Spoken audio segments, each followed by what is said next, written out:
കാണൂ പരസ്യരഹിതമായ ഏറ്റവും പുതിയ എപ്പിസോഡുകൾ.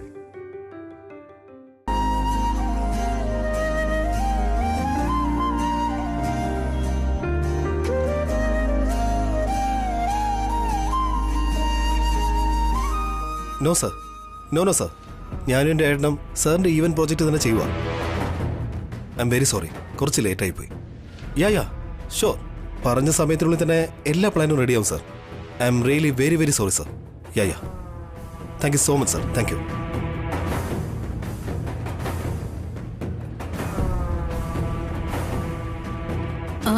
എന്താ അബി, എന്തോ ടെൻഷൻ ഉള്ളതുപോലെ? ഒന്നുമില്ല അമ്മേ. പിന്നെ ആരോടാ നീ സോറി പറയുന്ന കേട്ടെ? ക്ലയൻറ്റിൻ്റെ അടുത്ത്. ഈവൻറ്റിൻ്റെ കാര്യത്തിൽ കുറച്ച് ധൃതി പിടിക്കുക. ഞങ്ങൾ കുറച്ച് ഡിലേ ആയിപ്പോയി, അതിൻ്റെ ഒരു ടെൻഷനാ. നിന്റെ ആരോഗ്യം കൂടെ ശ്രദ്ധിക്കണേ അബി. ഇറ്റ്സ് ഓക്കെ അമ്മേ.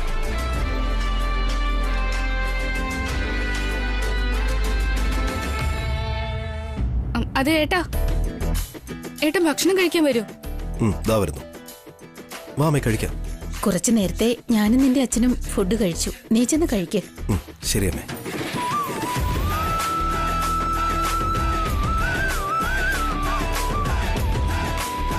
ഉണ്ണി, അനുവും കീർത്തി എവിടെ? അവരൊക്കെ എപ്പോഴേ കഴിച്ചു അച്ഛാ.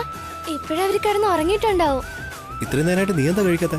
അച്ഛന്റെ കൂടെ കഴിക്കാന്ന് കരുതിയിട്ട് ഞാൻ വെയിറ്റ് ചെയ്യായിരുന്നു.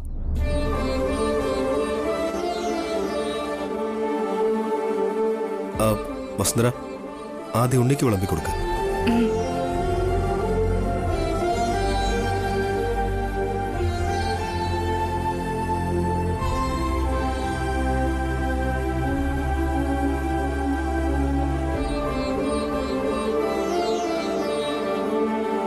മതി അമ്മ.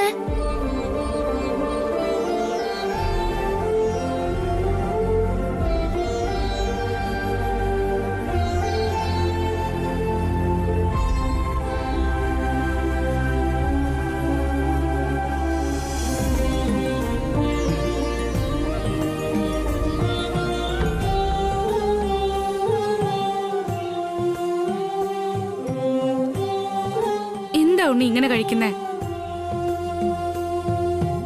ഇത്രയും വലുതായിട്ടും നിനക്ക് മര്യാദയ്ക്ക് ഭക്ഷണം കഴിക്കാൻ അറിയില്ല. ഭക്ഷണം ഇങ്ങനെ പ്ലേറ്റിന് പുറത്ത് കളഞ്ഞ് ആരെങ്കിലും കഴിക്കോ? ഞാൻ ഉണ്ണിക്ക് വാരിത്തരാം, മുൻ കഴിക്ക്.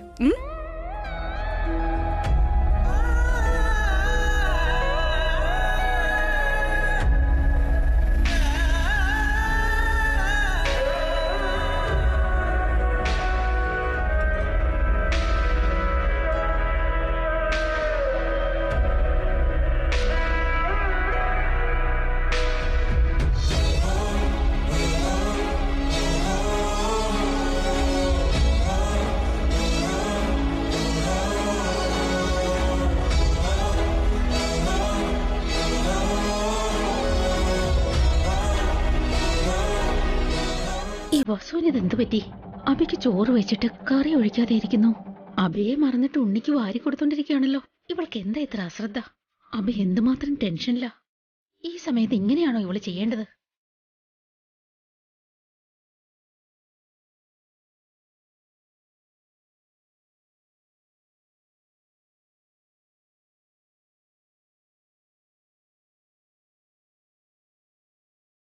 വാരി തന്നത് മതി അമ്മ, ഞാൻ കഴിച്ചോളാം. ഭക്ഷണം പ്ലേറ്റിന് പുറത്ത് കളയാതെ കഴിക്കണം കേട്ടോ. അയ്യോ, ഏട്ടന് കറി വിളമ്പിയില്ലല്ലേ? ഞാൻ വിളമ്പി തരാം ഏട്ടാ.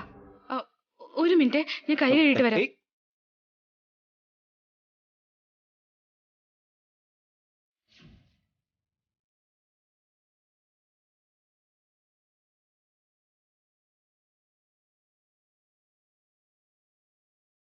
അയ്യോ, ഏട്ടൻ തന്നെ കറി വിളമ്പിയോ? ഞാൻ വന്നിട്ട് വിളമ്പി തരുമായിരുന്നല്ലോ. അതൊന്നും സാരമില്ല, എനിക്ക് ബുദ്ധിമുട്ടൊന്നുമില്ല.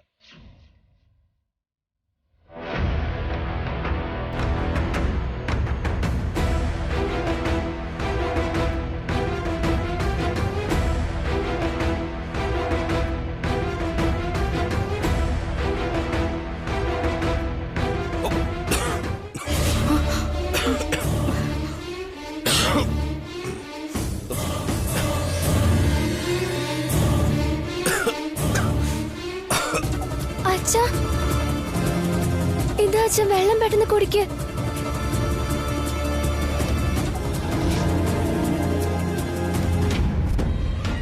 കുടിക്കാൻ വെള്ളം പോലും വെച്ചില്ല ഈ വസു. ഇവളെ എന്ത് ചെയ്യണമെന്ന് എനിക്ക് മനസ്സിലാവുന്നില്ല.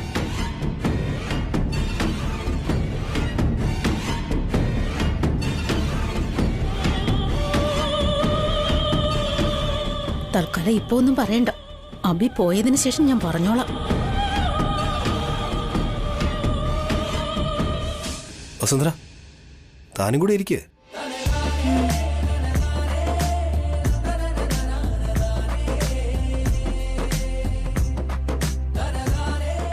മതി ഏട്ടാ മതി. സാരല്ല, കുറച്ചുകൂടെ കഴിക്കുന്നേ.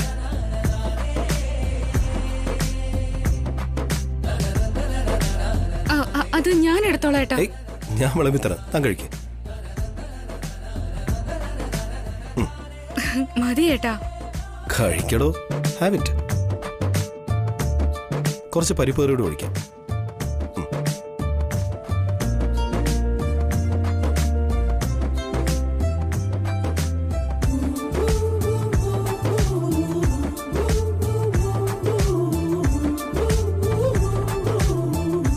അച്ഛാ ഒന്ന് നേരെ കഴിക്ക്. അമ്മ,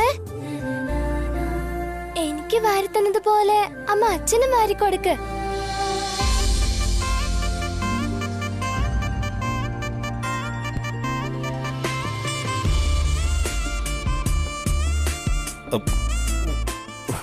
വേണ്ടോടി, ഞാൻ തന്നെ കഴിച്ചോളാം.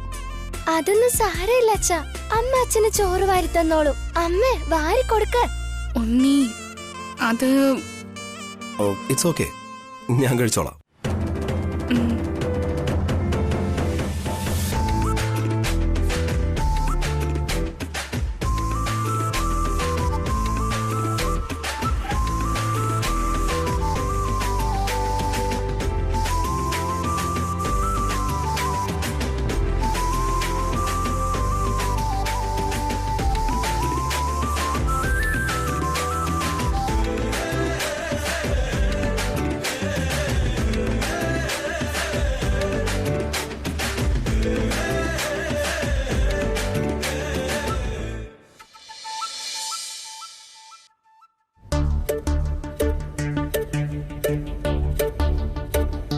Kartika, my honey, my darling.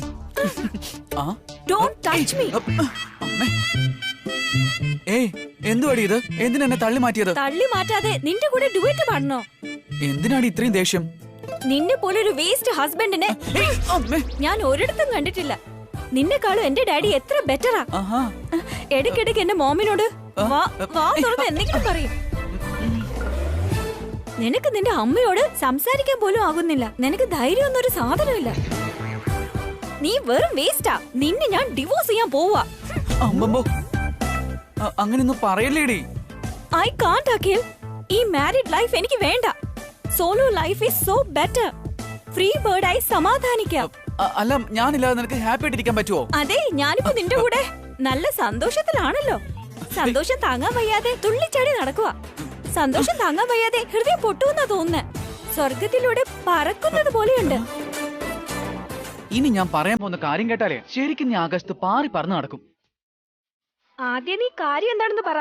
നിനക്ക് വേണ്ടി ഞാനൊരു സാധനം കൊണ്ടുവന്നിട്ടുണ്ട്. മുല്ലപ്പൂ ആയിരിക്കും. നോ. സ്വീറ്റ്സ് ആണോ? നോ. വേറെ എന്താ? നീ ഒന്ന് ഗസ് ചെയ്യണം. എന്നെ കൊണ്ട് വയ്യ, നീ പറഞ്ഞോ. നമ്മൾ രണ്ടുപേരും കൊടൈക്കനാലിലേക്ക് പോവും. എന്തിന്? എന്തിനാണെന്ന് ചോദിക്കുന്നോടി മണ്ടി. ഹണിമൂണിന്. ഹണിമൂണിനോ? എന്താ പറഞ്ഞത്? ഹണിമൂണിനോ? അതും കൊടൈക്കനാലിലോ? Yes darling. റിയലി? കുറച്ചു നേരം മുന്നേ ഞാൻ അബേട്ടനോടും അമ്മയോട് സംസാരിച്ചിരുന്നു. അവര് ഓക്കെ പറഞ്ഞു. നീയാണ് husband Akhil. I love my hero. വിട്ടടി അങ്ങോട്ട്. മാറി നിൽക്കും. എന്തിന്? നീ എന്താ അഭിനയിക്കാണോ? നേരത്തെ നീ ടച്ച് മീ നോട്ട് എന്നല്ലേ പറഞ്ഞത്. ഇപ്പൊ ആണെങ്കിൽ ഹീറോ എന്ന് പറയാ. ഗുഡ് ന്യൂസ് പറഞ്ഞപ്പോ നിന്റെ ബാഡ് മൂഡൊക്കെ പോയല്ലേ. നിനക്ക് ഇപ്പൊ തന്നെ ഡിവോഴ്സ് തരാം. വാ വാ. സോറി അഖിൽ. ഈ കാര്യം എന്താ നീ നേരത്തെ പറയാത്തത്? നിനക്ക് ഇപ്പോഴല്ല, കൊടൈക്കനാലിൽ എത്തിക്കോട്ടെ എന്നിട്ട് തരാം ഞാൻ. കൊടൈക്കനാലിന് പോയതിനു ശേഷമുള്ള കാര്യങ്ങൾ അത് അവിടെ വെച്ച് നോക്കാം. ഇപ്പോ നിനക്കെന്തോ വേണോന്ന് തോന്നുന്നില്ലേ?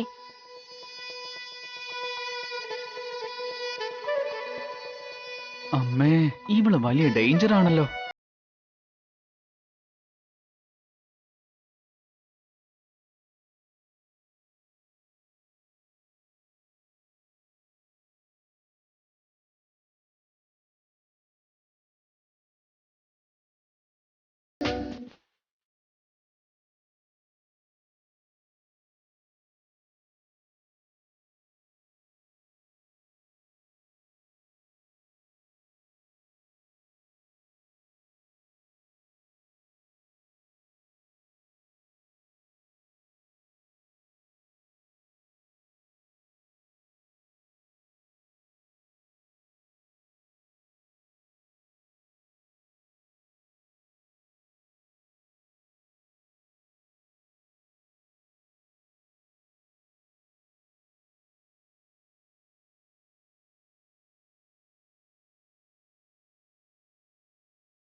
അതാ എന്റെ സങ്കടം.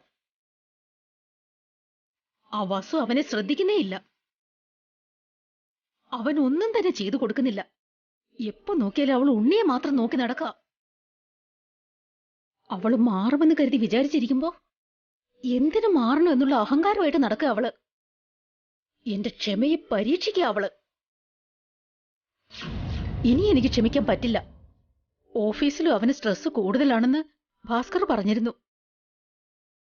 അങ്ങനെയുള്ളപ്പോ വീട്ടിലും കൂടി ശ്രദ്ധിക്കാൻ ആളില്ലെങ്കിൽ അവന്റെ സ്ഥിതി എന്താകും? ാണോ അവനെ കല്യാണം കഴിപ്പിച്ചത്? ഇതിലും നല്ലത് അവൻ തനിച്ചിരിക്കുന്നതായിരുന്നു. കാണുമ്പോ തന്നെ വിഷമമുണ്ട്. ഈ കാര്യത്തെപ്പറ്റി ഞാനും ആലോചിച്ചു ജയന്തി. ഈ പ്രശ്നത്തിന് പരിഹാരം നീ വേദനിക്കുന്നതോ നീ ദേഷ്യപ്പെടുന്നതോ അല്ല ജയന്തി. വസുവിനും അഭിക്കും ഇടയിൽ ഒരു നല്ല ബന്ധം വരണം. അവർക്കിടയിൽ ഒരു സ്വാതന്ത്ര്യമുണ്ടാകണം. അവർ പരസ്പരം ആദ്യം മനസ്സിലാക്കണം. അവരെന്താ കൊച്ചു കുട്ടികളാണെന്ന് വിചാരിച്ചോ? അതോ ആദ്യമായിട്ട് കല്യാണം കഴിഞ്ഞവരാണെന്നോ? രണ്ടുപേരും പ്രായവും പക്വതയൊക്കെ എത്തിയവരാ. അവർക്ക് പ്രായമുണ്ട്, വിദ്യാഭ്യാസമുണ്ട്, അറിവുമുണ്ട്. എന്നാൽ രണ്ടുപേർക്കും തമ്മിൽ ഒരുമിച്ചിരിക്കാനുള്ള സാഹചര്യവും സമയവും കിട്ടുന്നില്ല. ഏട്ടൻ എന്താ ഈ പറയുന്നേ? കൂട്ടുകുടുംബത്തില് ഇതുപോലുള്ള പ്രശ്നങ്ങൾ ഉണ്ടാവും ജയന്തി. മക്കൾ ഉണ്ടാവുന്നതിന് മുമ്പ് നമ്മളെങ്ങനെയായിരുന്നു? കുട്ടികൾ കുട്ടികളായിരുന്നപ്പോൾ നമ്മൾ എങ്ങനെയായിരുന്നു? അതിനുശേഷം നമ്മൾ എങ്ങനെയായിരുന്നു? നിനക്കത് മനസ്സിലാവുന്നുണ്ടോ?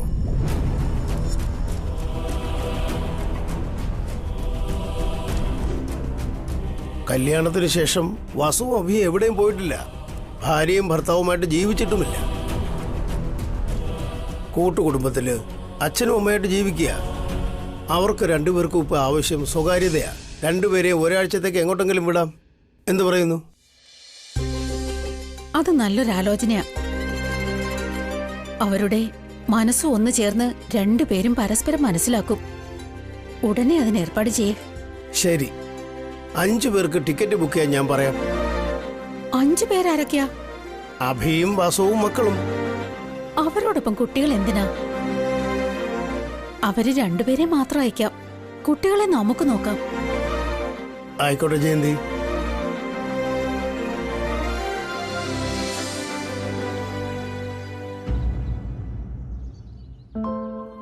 അങ്ങനെ തന്നെ ചെയ്യാൻ ജയന്തി.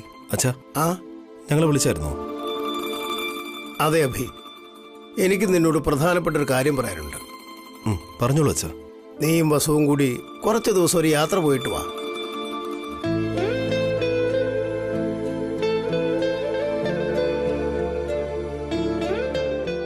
എന്തിനാ അച്ഛാ? എന്തിനാന്നൊക്കെ അറിയണോ അബി? നിങ്ങളുടെ കല്യാണം കഴിഞ്ഞതിന് ശേഷം രണ്ടുപേരും ഒരിടത്തും പോയിട്ടില്ല. അങ്ങനെ പോകേണ്ട ആവശ്യമൊന്നുമില്ലല്ലോ അമ്മേ.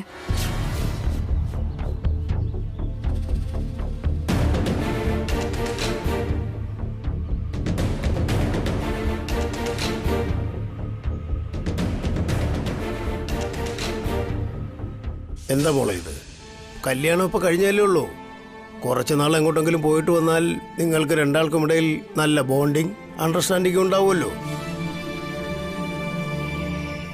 ഇപ്പോ ഞങ്ങൾക്കിടയിൽ ബോണ്ടിങ് അണ്ടർസ്റ്റാൻഡിംഗ് ഒന്നും ഇല്ലാന്ന് ആരാ പറഞ്ഞത്? ആരും പറഞ്ഞില്ല അബി. ഓഫീസ് ജോലികളുമായിട്ട് നീ എപ്പോഴും ബിസിയാ. എപ്പോഴും വീട്ടുജോലികളിൽ മുഴുകിയിരിക്കുന്ന വസു നിന്നെ ഒട്ടും ശ്രദ്ധിക്കുന്നുമില്ല. അങ്ങനെയൊന്നും ഇല്ല അമ്മേ. ഇല്ലെന്ന് നീയാ പറയുന്നേ.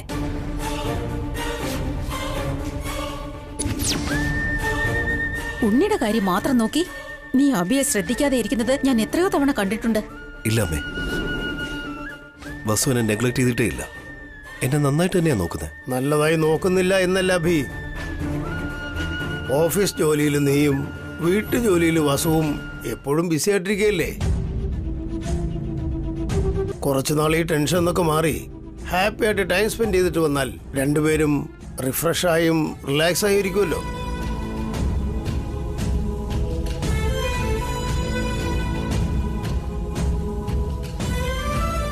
ചെയ്യുന്ന ജോലി ചെയ്ത് റിലാക്സ് ആവുന്നതാണ് എൻ്റെ ശീലമെന്ന് അച്ഛൻ അറിയാവുന്നല്ലേ?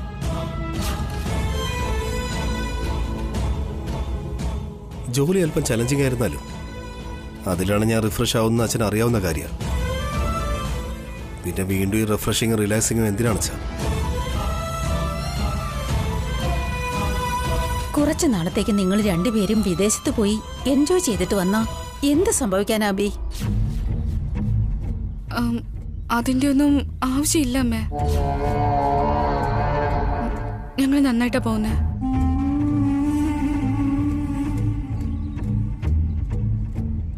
നന്നായിരിക്കുന്നത് വേറെ, ഭാര്യയും ഭർത്താവുമായിട്ട് ജീവിക്കുന്നത് വേറെ. നിങ്ങള് ഭാര്യയും ഭർത്താവിനെയും പോലെയാണോ?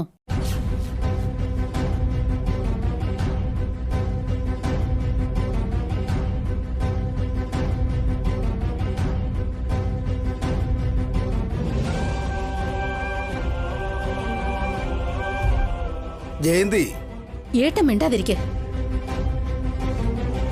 പറയേ, നീ അബിയുടെ ഭാര്യയായിട്ട് കഴിഞ്ഞിട്ടുണ്ടോ? അവന്റെ സുഖ ദുഃഖങ്ങളില് നീ പങ്കുചേരുന്നുണ്ടോ?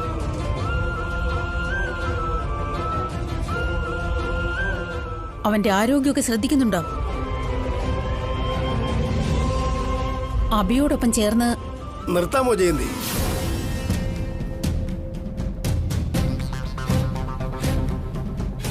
ചോദിക്കണോ ഏട്ടാ? എല്ലാം അറിയണമല്ലോ. അവർ കൊച്ചുകുട്ടികളൊന്നുമല്ല. ചോദിക്കുന്നതിനും പറയുന്നതിനും ഒക്കെ ഒരു ലിമിറ്റുണ്ട്. അമ്മയുടെ സംശയം എനിക്ക് മനസ്സിലായി. ഞങ്ങൾ വീണ്ടും കല്യാണം കഴിച്ചു എന്നല്ലാതെ പുതുതായി വിവാഹം കഴിച്ചവരല്ല.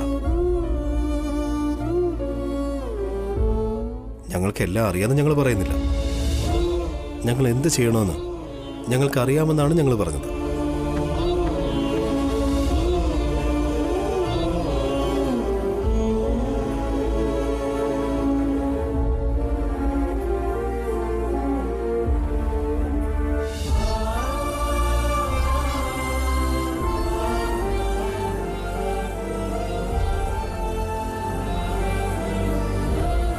ഞങ്ങൾ സന്തോഷമായിട്ട് തന്നെ ഇരിക്കുന്നത്. ഏട്ടനെ ഞാൻ തീരെ ശ്രദ്ധിക്കുന്നില്ല എന്നതല്ലേ അമ്മയുടെ പരാതി? അങ്ങനെ ഒരു തെറ്റ് ഞാൻ ഒരിക്കലും ചെയ്യില്ല അമ്മ. ഏട്ടൻ കഴിഞ്ഞിട്ടേ ഉള്ളൂ എനിക്ക് മറ്റാരും. അപ്പോ ഞാൻ കണ്ടതൊക്കെ ശരിയായിട്ടല്ലെന്നാണോ? എന്നോട് ക്ഷമിക്കണം അമ്മേ. അമ്മ കള്ളം പറയുന്നതല്ല, എന്നെ തെറ്റിദ്ധരിച്ചു, അത്രേ ഉള്ളൂ. ഞങ്ങൾ എങ്ങോട്ടും പോകുന്നില്ല.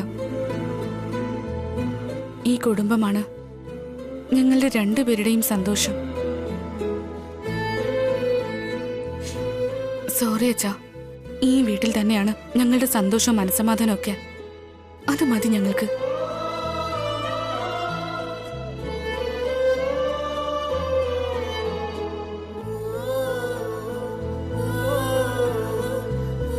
കേട്ടില്ലേ? ഇപ്പോഴെങ്കിലും വിശ്വാസമായോ? നമ്മൾ ഒന്ന് പറയുമ്പോ അവൾ വേറൊന്ന് ചെയ്യുന്നു. നമ്മൾ പറയുന്ന ഒരു കാര്യമെങ്കിലും കേൾക്കുന്നുണ്ടോ? എല്ലാം നമ്മളെ ധിക്കരിച്ചാ ചെയ്യുന്നേ. വസു അതിന് തെറ്റായിട്ടൊന്നും പറഞ്ഞില്ലല്ലോ ജയന്തി. എന്താന്ന്? വീട്ടിലാണ് സന്തോഷം എന്ന് പറയുന്നു, അത്രയല്ലേ ഉള്ളൂ. എന്താ കുറച്ചു ദിവസം പുറത്തോട്ടൊക്കെ പോയി സന്തോഷമായിട്ട് ഇരിക്കുന്നതില് എന്താ ഒരു തെറ്റ്? അതിന്റെ ആവശ്യമില്ലെന്ന് അഭിയും പറഞ്ഞല്ലോ. അഭി അങ്ങനെ പറയുള്ളേട്ടാ. ഈ വസു അഭിയോട് പറഞ്ഞാ അവൻ വേണ്ടാന്ന് പറയുവോ? ഇപ്പോഴവള് പറയുന്നത് മാത്രമേ അവൻ കേൾക്കൂ. നമ്മൾ പറയുന്ന കാര്യം അനുസരിച്ച് രണ്ടുപേരും പുറത്തു പോയിട്ട് വന്നാ എന്ത് നന്നായിരുന്നേനെ. അവർക്ക് വേണ്ടെന്നല്ലേ പറഞ്ഞേ? വിട്ടുകള ജയന്തി. വിടില്ല.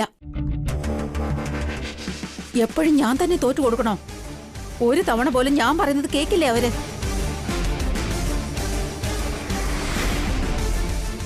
നോക്കിക്കോ, ഞാൻ ആരാണെന്ന് കാണിച്ചു കൊടുക്കാം.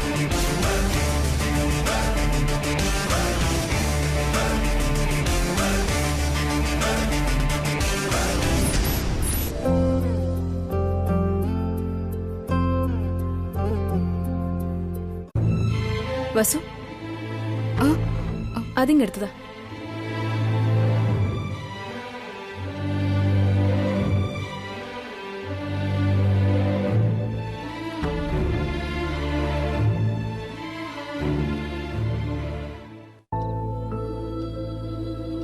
വസു, ആ തെറ്റിച്ചെടി ഇങ്ങെടുത്തതാ. ശരി ചേച്ചി. വസു, ഇതെന്താ കാണിക്കുന്നേ? ഞാൻ ചോദിച്ചത് തെറ്റിച്ചെടിയാ.